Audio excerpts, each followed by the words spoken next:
नमस्कार दर्शकों, इस शारदीय नवरात्रि हम आपको माँ दुर्गा के बारे में संपूर्ण जानकारी देंगे और साथ ही यह भी बताएंगे कि देवी दुर्गा जी की उत्पत्ति कैसे हुई और उनके परिवार के सदस्य कौन कौन हैं। देवी दुर्गा से ऊपर कौन है वो परमात्मा जिसकी भक्ति करने से मुक्ति होगी। इस संत की शरण में जाने से मिलेगा आपको संपूर्ण तत्व ज्ञान। यह वीडियो आपके विश्वास की नींव को एक नई दिशा दे सकता है, इसलिए इसे अंत तक अवश्य देखें। इस वर्ष शारदीय नवरात्रि 2025 की शुरुआत प्रतिपदा 22 सितंबर सोमवार को हो चुकी है और समापन नवमी 1 अक्टूबर दिन बुधवार को होगा। ठीक इसके अगले दिन विजयादशमी दशहरा का पर्व 2 अक्टूबर दिन गुरुवार को मनाया जाएगा। दर्शकों, नवरात्र का यह पर्व केवल एक उत्सव नहीं बल्कि शक्ति की साधना और भक्ति का महान अवसर माना जाता है। इन 9 दिनों में भक्त माँ दुर्गा के 9 स्वरूपों की आराधना करते हैं। पहले दिन माँ शैलपुत्री, दूसरे दिन माँ ब्रह्मचारिणी, तीसरे दिन माँ चंद्रघंटा, चौथे दिन माँ कुष्मांडा, पांचवें दिन माँ स्कंद माता, छठे दिन माँ कात्यायनी, सातवें दिन माँ कालरात्रि, आठवें दिन माँ महागौरी और 9वें दिन माँ सिद्धिदात्री की उपासना की जाती है। कहते हैं यही 9 स्वरूप वे दिव्य शक्तियाँ हैं जिन्होंने मिलकर असुर राज महिषासुर का अंत किया। 9 रातों तक चला भीषण युद्ध और 9वीं की रात जब महिषासुर का वध हुआ तब से ही इस पर्व की शुरुआत मानी जाती है।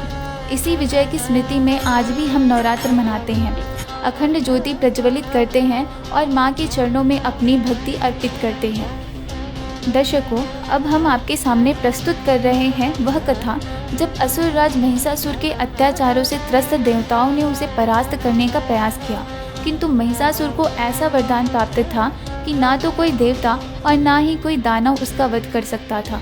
तब सभी देवताओं ने माता दुर्गा से प्रार्थना की कि वह महिषासुर का संहार करे। माता दुर्गा ने अपने अंश से 9 दुर्गा 9 रूपों को प्रकट किया और देवताओं की मूल शक्तियों के सहयोग से महिषासुर का वध संभव हुआ। तभी से नवरात्र के इन 9 दिनों को देवी के 9 स्वरूपों की आराधना के लिए समर्पित किया गया। भक्त इन दिनों अखंड ज्योति प्रज्वलित करते हैं, व्रत रखते हैं और माँ के दिव्य स्वरूपों का ध्यान कर शक्ति व भक्ति की साधना करते हैं। लेकिन श्रीमद् भगवद गीता अध्याय 16 श्लोक 23 स्पष्ट रूप से शास्त्र विरुद्ध भक्ति की मनाही करती है। नवरात्र में व्रत, मूर्ति पूजा लोकमत पर आधारित आचरण है जिसका किसी भी शास्त्र में प्रमाण नहीं है। श्रीमद् देवी भगवद गीता में कहीं भी देवी दुर्गा को पूजनीय नहीं बताया गया है। साधक विभिन्न मंत्रों का जाप कर उनकी पूजा करते हैं, किंतु वेद पुराण जैसे किसी भी हिंदू ग्रंथ में इसका उल्लेख नहीं मिलता। दुर्गा चालीसा या दुर्गा सप्तशती का पाठ करने से देवी कृपा नहीं करती। यह मनमाना आचरण व्यर्थ है। सुख समृद्धि, धन, संपत्ति, संतान और ऐश्वर्य पाने तथा परमात्मा से लाभ प्राप्त करने का एकमात्र मार्ग है सच्ची भक्ति, जिसे केवल संत रामपाल जी महाराज बताते हैं। माँ दुर्गा हमारे शरीर में कंठ कमल में निवास करती है।